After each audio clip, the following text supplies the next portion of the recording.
Oke, let's have fun together. Kita balik lagi ya. Kita Balik lagi betul banget di I Love Ramadan. Sekarang sudah informasi pukul 15 lebih 42 menit. Tadi udah 3 lagu ya Koya udah kita dengar ya. Adanya tadi yang minta darinya Novi, terus lagi Gary Sulaiman, terus apa lagi tadi Ayu ya kalau nggak salah, pokoknya ada 3. Ayu. Ada Ayu ya yang ada di Ponorogo, terus Mbak Novi yang ada di Bali ya. Semoga di Bali kayaknya udah mau maghrib ya. Selamat ini aja kalau mau buka puasa, selamat menjaga pada puasa aja lah. Selamat berbuka, semoga buka puasa kali ini bisa berjalan dengan lancar, semoga diberi keberkahan aja di pas waktu berbuka. Oke. Terhindar dari bebauan gitu ya. Iya, semoga buka puasanya nggak ini ya, nggak mabuk ya. Semoga benar-benar normal ya. Ketika berbuka puasa. Seperti itu ya. Oke, kita ini aja dulu kita jeda dulu. Kita akan jeda dulu. Kisah para wali. Kita akan temani Iva, Kak Tiara. Ada nggak Tiara? Kak Tiara. Iya. Ada ya. Gimana? Kamu pernah punya pengalaman nggak? Enggak usah diterusin. Menyebalkan. Oh pernah. Berarti kalau nggak diterusin berarti pernah. Tapi kalau ngomong-ngomong di Bali ya, kalau ngomong di Bali bukan jam 5 ya, bukannya, tapi jam setengah 7. Di sini jam setengah 6, di situ jam setengah 7 ya. Oh, beda sejam ya. Yes. Apakah kamu lahir di Bali? Bukan, ayahnya Tiara orang Bali. Oh, ayah kamu orang Bali. Berarti ayah kamu orang Bali, ibu orang ini Jawa? Iya. Jawa Madura. Blasteran lah ya. Jawa Madura ya. Berarti blasteran ya. Lebarannya di mana? Bali atau Jawa? Jawa dong. Oh, Jawa ya. Berarti aku boleh lah nanti jalan-jalan ke Bali bareng sama kamu ya. Oke deh, kita lanjut ke kisah para wali. Lanjut tadi yang kemarin ya tentang kakek bantal, silakan.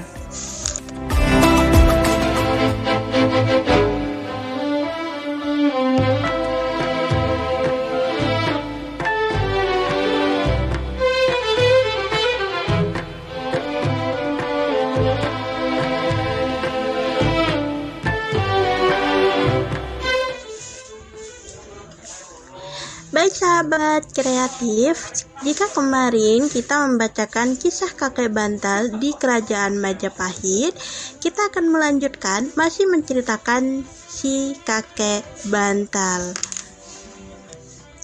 3. Siapa kakek bantal?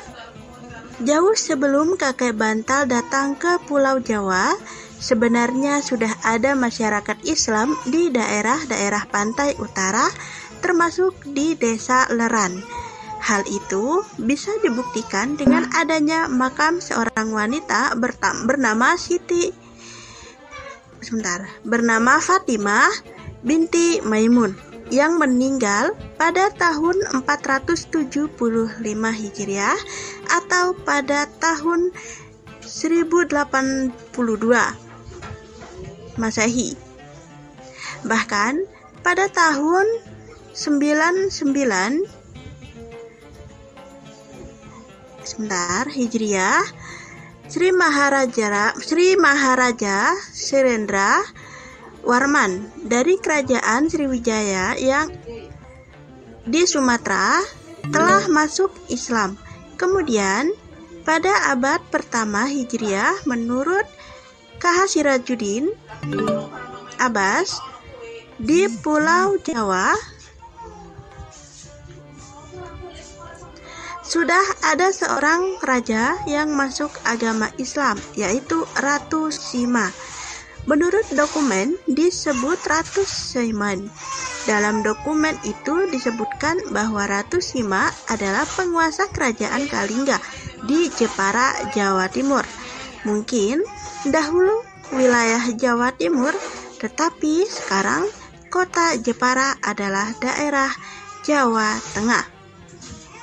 Seorang khalifah Bani Umayyah pengganti Khalifah Sulaiman bin Abdul Malik, yaitu Khalifah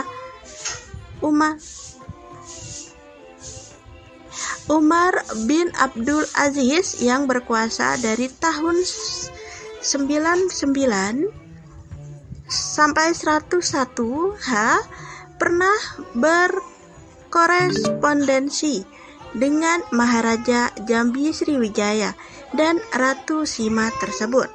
Kumpulan dari surat-surat itu masih tersimpan baik di Museum Granada, Spanyol sampai sekarang.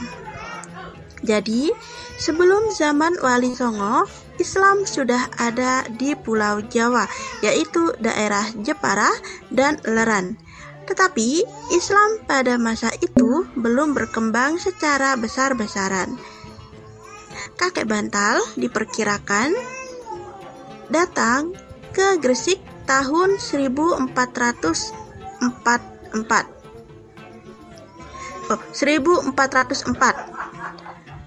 Masehi. Beliau berdakwah di Gresik hingga akhir wafatnya, yaitu pada tahun 1419. Pada masa itu, kerajaan yang berkuasa di Jawa Timur adalah Majapahit. Raja dan rakyatnya kebanyakan masih beragama Hindu atau Buddha.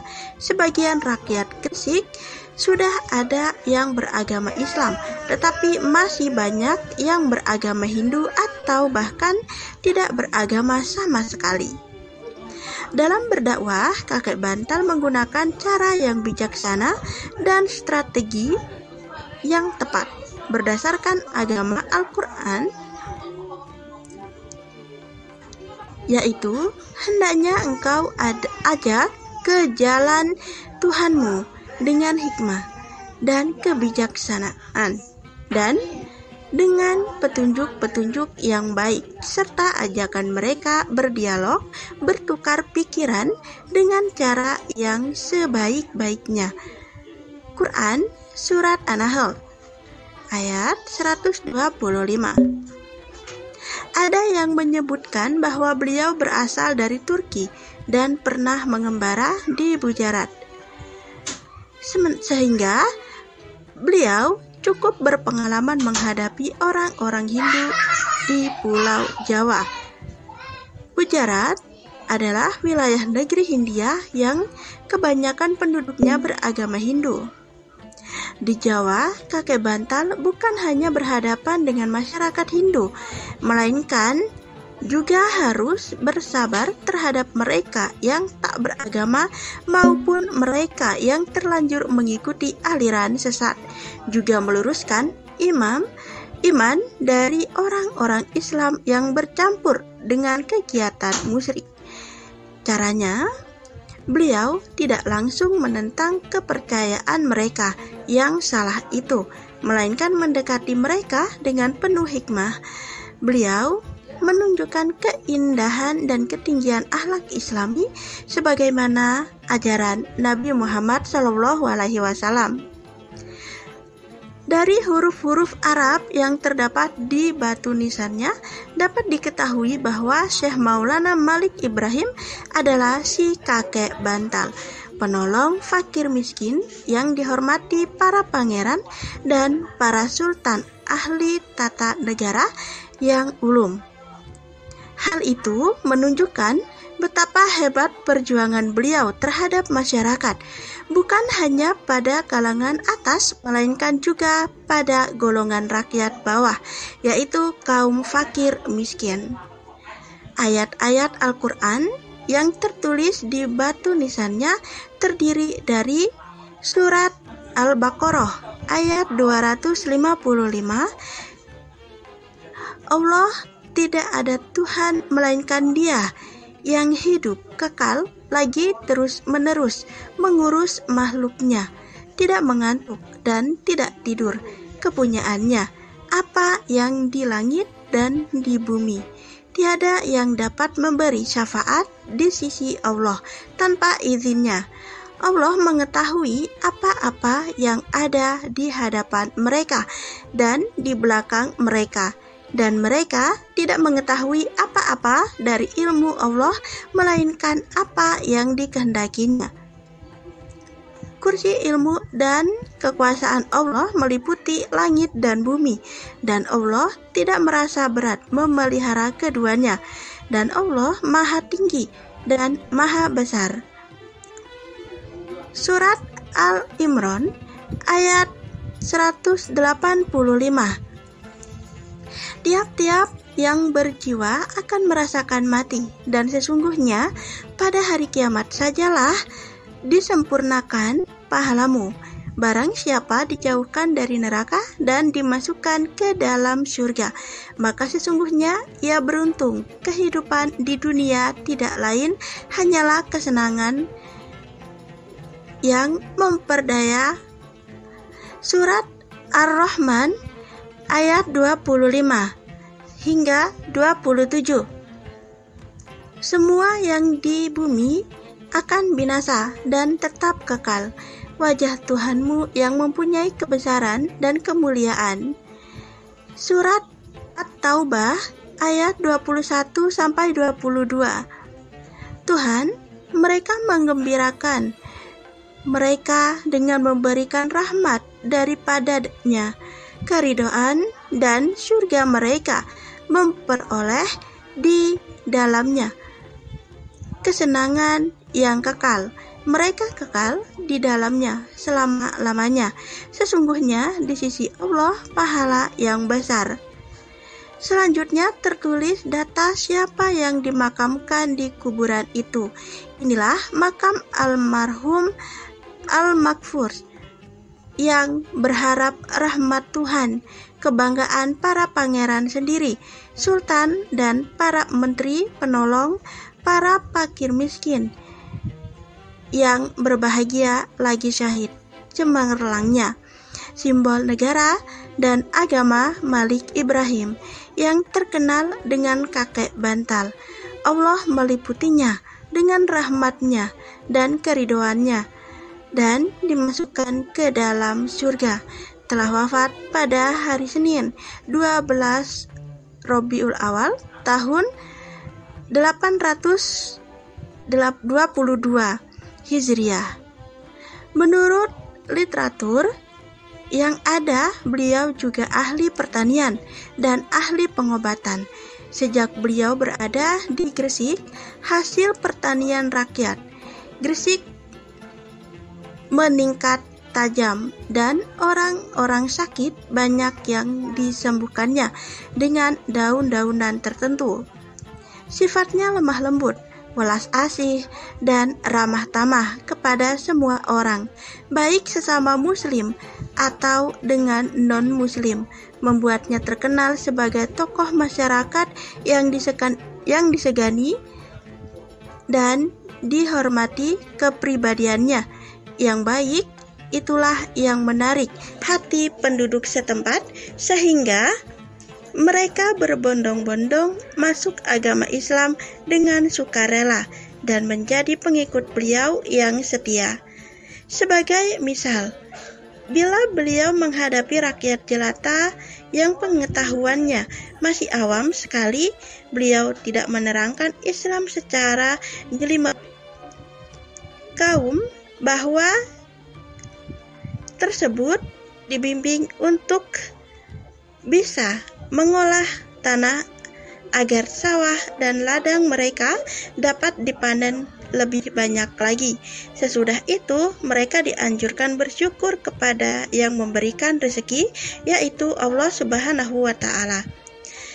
Di kalangan rakyat jelata, Syekh Maulana Malik Ibrahim sangat terkenal, terutama dari kalangan kasta rendah.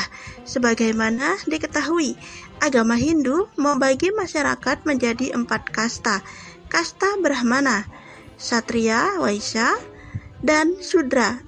Dari keempat kasta tersebut, kasta Sudra adalah yang paling rendah dan sering ditindas oleh kasta-kasta yang jauh lebih tinggi.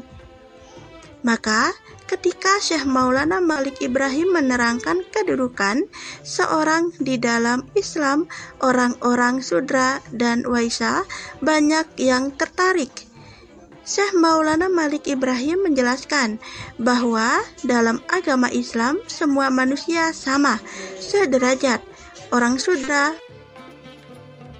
kalangan yang lebih atas tidak dibeda-bedakan di hadapan Allah.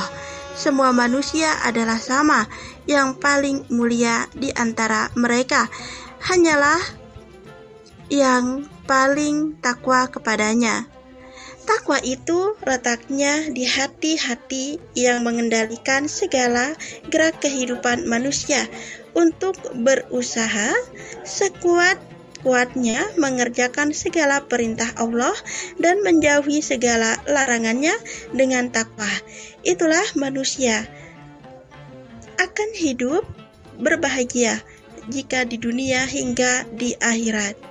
Kelak, orang yang bertakwa sekalipun dia dari kasta Sudra bisa jadi lebih mulia daripada mereka yang berkasta Satria dan Brahmana. Mendengar keterangan ini, mereka yang berasal dari kasta Sudra dan Waisya merasa lega. Mereka merasa dibela dan dikembalikan haknya sebagai manusia utuh, sehingga wajarlah bila mereka berbondong-bondong masuk agama Islam dengan sukacita. Setelah pengikutnya semakin banyak, beliau kemudian mendirikan masjid untuk beribadah bersama-sama dan mengaji. Dalam membangun masjid ini, beliau mendapat bantuan yang tidak sedikit dari Raja Cermain. Dan untuk mempersiapkan kader umat yang nantinya dapat meneruskan perjuangan menyebarkan Islam ke seluruh tanah Jawa yang seluruh Nusantara. Maka beliau kemudian mendirikan pesantren yang merupakan perguruan Islam, tempat mendidik dan menggembleng para santri sebagai calon mubalik. Pendirian pesantren yang pertama kali di Nusantara itu diilhami oleh kebiasaan masyarakat Hindu, yaitu para biksu dan pendeta Brahmana yang mendidik cantrik dan calon pemimpin agama di mandala-mandala mereka. Inilah salah satu strategi para wali yang cukup jitu. Orang Buddha dan Hindu yang mendirikan mandala-mandala untuk mendidik kader tidak dimusuhi secara frontal, melainkan beliau-beliau itu mendirikan bentuk pesantren yang mirip mandala-mandala milik kelompok Hindu dan Buddha tersebut untuk menjaring umat, dan ternyata hasilnya sungguh memuaskan. Dari pesantren Gresik kemudian muncul para mubalik yang menyebar di seluruh Nusantara. Tradisi pesantren tersebut berlangsung hingga di zaman sekarang, di mana para ulama menggodok calon mubalik di pesantren yang diasuhnya. Bila orang bertanya sesuatu masalah agama kepada beliau, maka beliau tidak menjawab dengan berbelit-belit, melainkan dijawabnya dengan mudah dan gamblang, sesuai dengan pesan Nabi yang menganjurkan agama disiarkan dengan mudah, tidak dipersulit. Umat harus dibuat gembira, tidak ditakut-takuti seperti tersebut dalam buku History of Java, karangan Sir Stamford Raffles. Pada suatu hari, Syekh Maulana Malik Ibrahim ditanya, "Apakah yang dinamakan Allah itu?" Beliau tidak menjawab bahwa Allah itu adalah Tuhan yang memberi pahala surga hambanya yang berbakti dan menyiksa sepedih-pedihnya bagi hamba yang membangkang kepadanya. Jawabnya cukup singkat dan jelas, yaitu Allah adalah zat yang diperlukan adanya 2 tahun sudah Syekh Maulana Malik Ibrahim berdakwah di Gresik. Beliau tidak hanya membimbing umat untuk mengenal dan mendalami agama Islam, melainkan juga memberikan pengarahan agar tingkat kehidupan rakyat Gresik menjadi lebih baik. Beliau pula yang mempunyai gagasan mengalirkan air dari gunung untuk mengairi lahan pertanian penduduk. Dengan adanya sistem pengairan yang baik ini, lahan pertanian menjadi subur dan hasil panen bertambah banyak. Para petani menjadi makmur dan mereka dapat mengerjakan ibadah dengan tenang. Andai kata Syekh Maulana Malik Ibrahim tidak ikut membenahi dan meningkatkan taraf hidup rakyat Gresik, tentulah mereka sukar diajak beribadah dengan baik dan tenang. Sebagaimana sabda Nabi bahwa kefakiran menjurus pada kekafiran. Bagaimana mungkin bisa beribadah dengan tenang jika sehari-hari disibukkan dengan urusan sesuap nasi? Inilah resep yang harus ditiru. Seorang imam surau musolah atau masjid adalah pemimpin jamaahnya. Pada saat imam mengucapkan iyyaka na'budu wa iyyaka nasta'in, kepadamu kami menyembah dan kepadamu kami mohon pertolongan. Kemudian makmumnya mengaminkannya. Bisakah sang imam atau pemimpin tadi menjamin bahwa makmumnya benar-benar hanya mengabdi, menyembah, dan mohon pertolongan hanya kepada Allah? Bagaimana jika sholat makmumnya tidak khusyuk? Sebabnya tidak khusyuk karena masalah ekonomi. Apakah imam yang menjadi wakil makmum menghadapkan diri kepada Tuhan itu bersiap? Masa bodoh dan tidak menghiraukan masalah ekonomi makmumnya, sehingga setiap kali memimpin sholat, sang imam terus saja berbohong kepada Tuhannya bahwa dia menyatakan siap mengabdi menyembah hanya kepada Allah saja, tetapi makmum atau orang yang dipimpinnya ternyata belum siap dikarenakan masalah duniawi. Itulah sebabnya para wali tidak hanya membimbing agama kepada umatnya, melainkan juga berusaha meningkatkan taraf kehidupan umatnya. Baik sahabat kreatif, besok kita lanjutkan kembali masih di Sunan Gresik ya. Pastinya semoga informasi ini bisa menambah wawasan serta bermanfaat untuk sahabat kreatif. Kita kembali ke studio.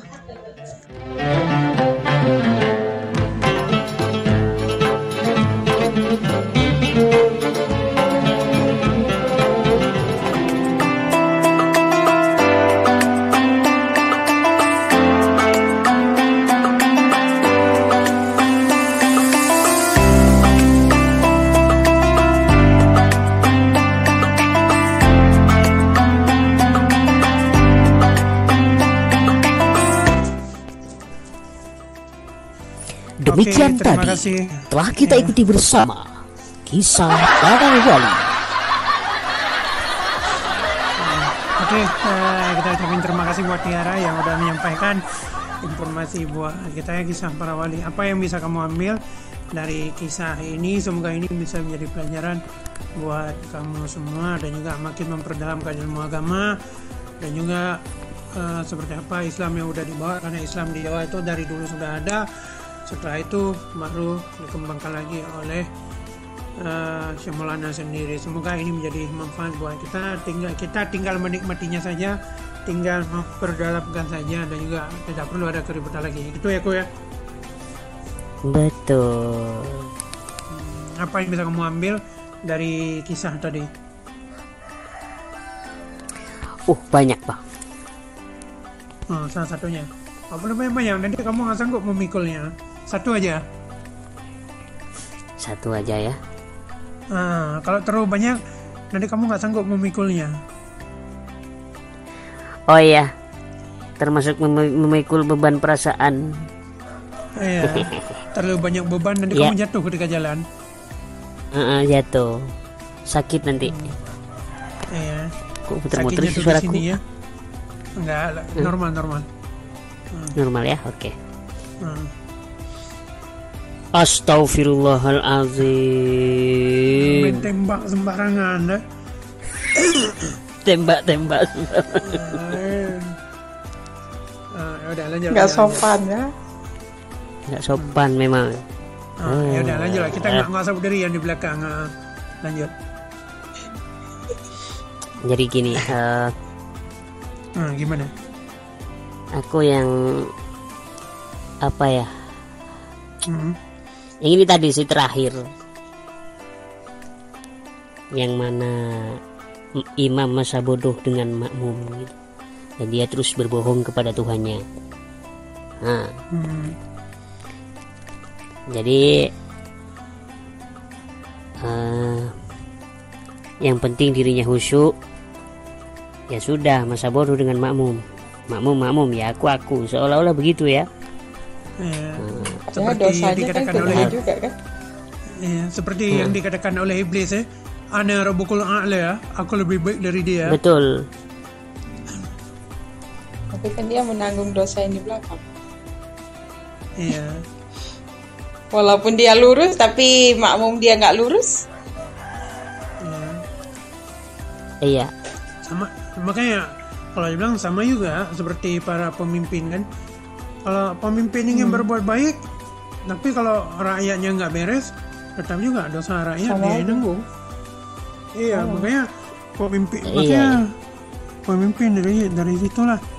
Makanya kalau dia rakyatnya udah baik, tapi pemimpinnya nggak baik, ya sama aja. Makanya kan ada dibilang kan di hari kiamat tidak bergeser selangkah pun kaki anak cucu Adam ya, sebelum semuanya dipertanggungjawabkan. Makanya di sini memang harta perlu, semuanya kita perlu harta untuk demi keberlangsungan kehidupan kita ya. Tapi kita harus tahu juga harta kita dibawa kemana, apakah dibawa ke jalan yang benar atau dibawa ke jalan yang sesat. Yang kedua, harta itu hasil rampokan atau bukan. Kalau hasil rampokan, ya udah siap-siap aja. Makanya kan beruntung kalau kita jadi orang biasa, perhitungannya nggak banyak. Harta kamu dari mana? Kalau kita hasil dari keringat kita sendiri. Karena kemarin di pas malam seorang ibu-ibu mengutip plastik aqua, tahu kan, aqua gelas kan dikumpulkan untuk dijual hanya demi untuk dia mempersiapkan makan sarapan sahur, seperti itu. Menjadi pemulung ya. Yang penting halal buat dia. Yang penting halal, benar. Asal kita jangan Iya menghalalkan kan? darah orang aja. Bener Bang Hari. Jadi kita bekerja jadi pemulung, entah itu mau jadi apapun itu, yang penting halal ya. Banyak orang di kalangan kita yang menilai serendah-rendahnya pekerjaan yaitu orang mengamen. Tapi jangan salah, walaupun dia mengamen, toh dia tidak mencuri, tidak mengambil harta orang lain. Ya walaupun itu karena apa? Karena dia tidak bekerja, karena dia pengangguran, maka sehingga dia melakukan ngamen. Daripada merampok di jalan kan, daripada jual ini itu segala macam tapi hasil curian, nggak baik juga. Kalau menurut aku sih, kalau menurut aku pribadi, mending ngamen. Yang penting Ya, tidak kalau menjual. ngamen ada namanya, jual tarik suara ya. Jual tarik suara, entah kita mempunyai keterampilan apapun, kita jual kemampuan kita untuk kita makan. Iya, Toh ada kita buat usaha- makan sendiri, ada tidak usaha. untuk orang lain. Ada usahanya. Ya paling kita buat makan orang lain, palinglah hasilnya seberapa. Terus yang paling banyak toh tetap kita yang makan. begitu. Oke. Nah, penting yang mau menangis hari ini nangislah sebelum acara ini selesai. Jadi kita kasih waktu buat kamu bagi yang mau menangis. Ada yang menangis di sini? Gak ada kayaknya. Sama. Nggak ada. Ah, kayaknya tentu deh lebih nangis nih. Enggak, ngapain nangis? Apa sih yang harus Karena dia diriku galau tangisi? tadi loh. Nggak perlu. Oh enggak galau diriku. Siapa yang bilang diriku galau? Ya udah. Oke, jadi pada intinya apapun pekerjaan kamu yang penting halal buat kamu. Meskipun kamu menjadi seorang pengamen, kamu menjadi pengamen itu adalah walaupun itu bukan keinginanmu, tapi itu karena keterpaksaan.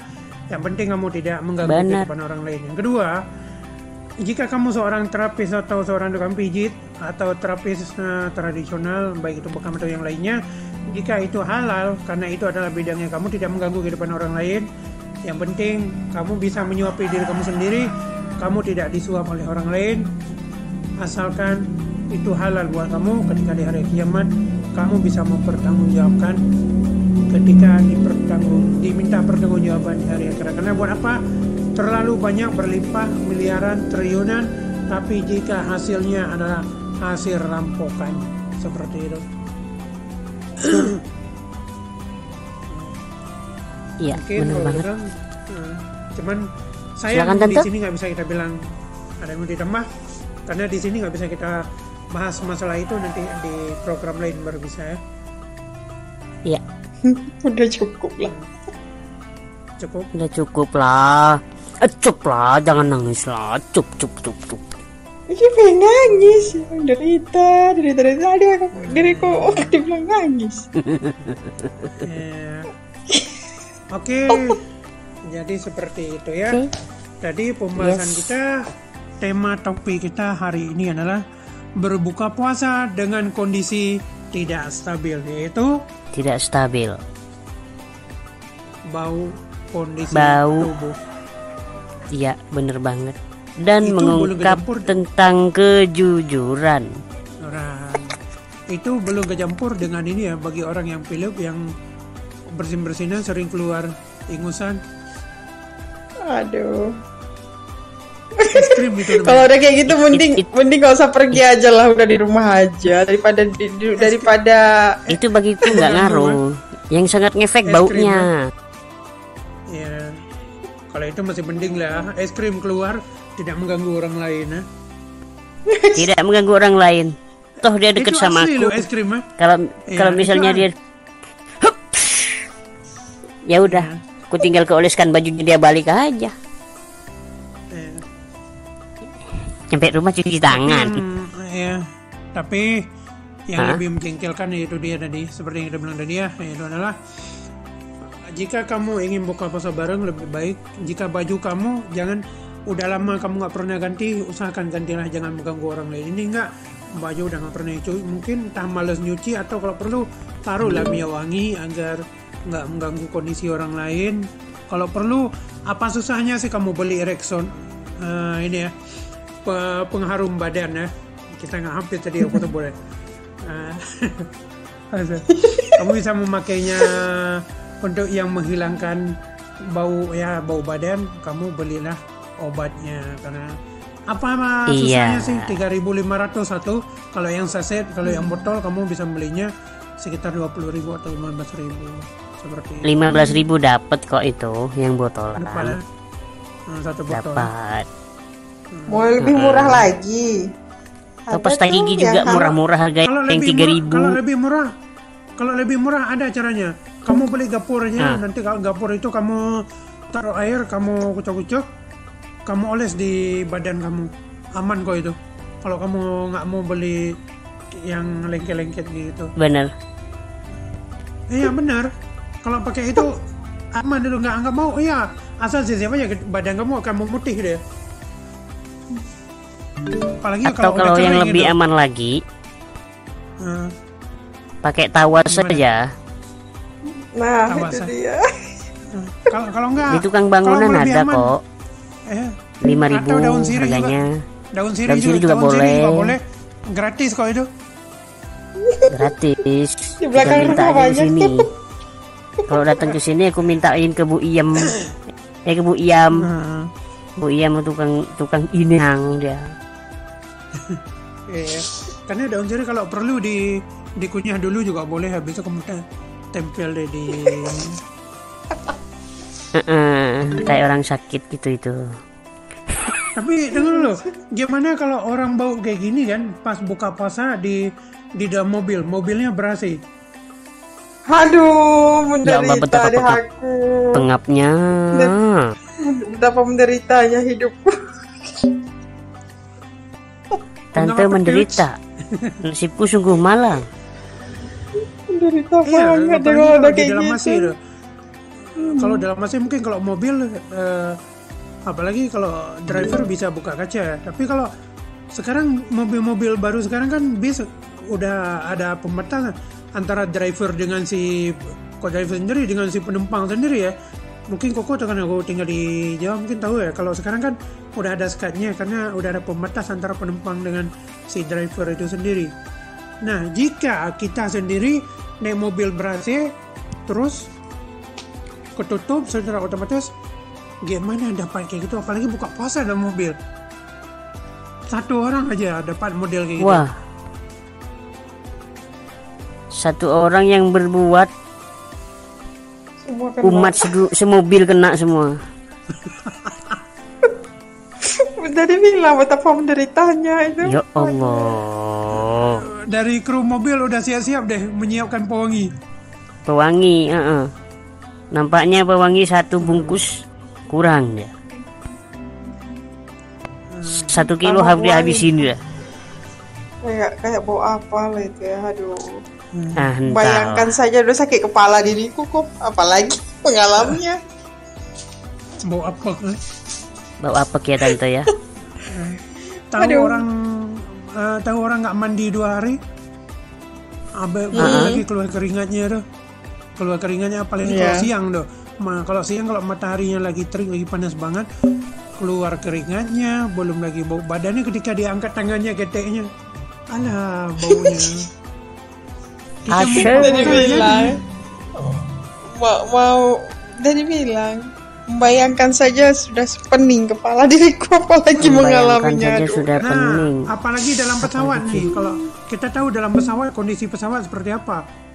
Kalau kita Iya, kebetulan kursi kita dapat tempat duduk nomor 3A, ya kan? Atau dapat Pas di bawah AC. Orang itu di samping kita, dia dapat 3B, terus sampingnya lagi 3C. Kita pas kena di tengah-tengah deh. Gimana jadinya? Aku yang sudah pernah naik pesawat ya. Cukup lah. Jangan menunduk. Terusin. Gimana? Gimana coba nyanyi? Aduh, tak menderita lah, udahlah. Aduh, ya Allah. Membayangkan saja udah Mau pingsan ya? pening kepalaku. Sebelum ngebayang. Syukur kita bisa dapat kelas VIP ya. Kalau dapat ekonomi Kelas duduk sama bareng orang kayak gitu. Tapi kadang-kadang takutnya juga di VIP kalau dapat penumpang kayak gitu. Pas kemudian apalagi di pesawat, kalau kita ambil VIP kan dikasih makan kan. Nah, dikasih makan. Kita dapat. Apalagi mau makan. Ketika dia angkat tangan nih mau makan, mau masukin ke mulutnya dia angkat tangan. Jadi nggak makannya. Enggak jadi. Simpan balik. Jadi aja lah.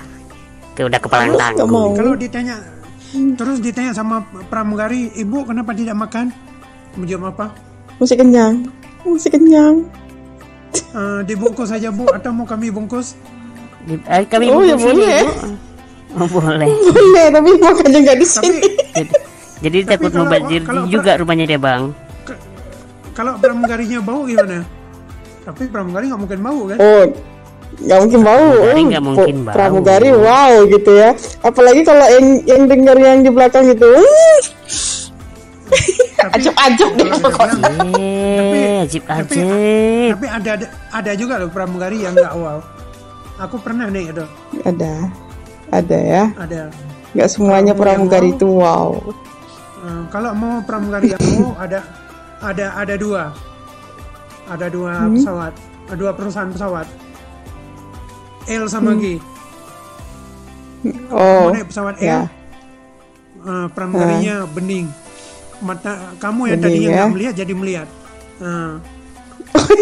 Nggak mungkin lah bang.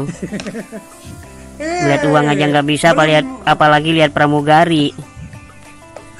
Belum lagi kamu dengar suaranya, belum lagi wajahnya. Suara, Wow, itu suara wow, boleh lah ya. wow. Tapi Aku aja yang bagiku- low vision apalagi aku yang aku aja yang low vision ketika melihat pramugari yang ini, yang tadinya low vision aku jadi normal. Wow.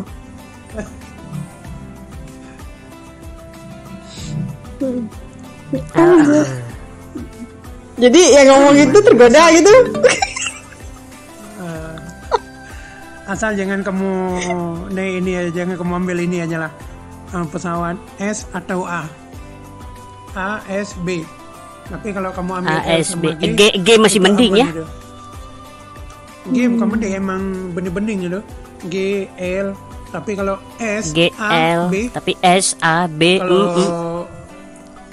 kalau yang S kebanyakan dua. Iya sih. Kayaknya yang tua-tua ketika- dikit udah dipindah ke sana semua deh. Iya, ketika dikasih Kayaknya makanan sih. kita mau, apalagi kalau penerbangan jam 5 sore dapat penumpang model itu sampai kita siap-siap. Siap-siap ya. Oke. Ada rencana Pada para kah? penumpang pesawat Ramadan Air. Ramadan Air nggak tuh. Oke, itu kita yang jeda dulu. menyalahi Nanti kita aturan. balik lagi. Oke. Oke. Jeda dulu, nanti kita balik lagi di segmen selanjutnya. Karena tadi udah kepanjangan kita mendengar cerita dan juga kita ngomong juga, kayak makin mau habis makin tambah ngawur kayaknya. Orang Makin ingin tambah ngawur. buka puasa jadinya malah mau mual lagi, udah nggak jadi buka puasa. Ya Allah, maghrib udah deket loh di sini. Mudah-mudahan selamat lah aku. Bentar. Nanti aku pengen nanya sesuatu nih, tapi setelah kita jeda dulu. Jangan kemana-mana, tetap di Gelora Radio, suara kreativitas.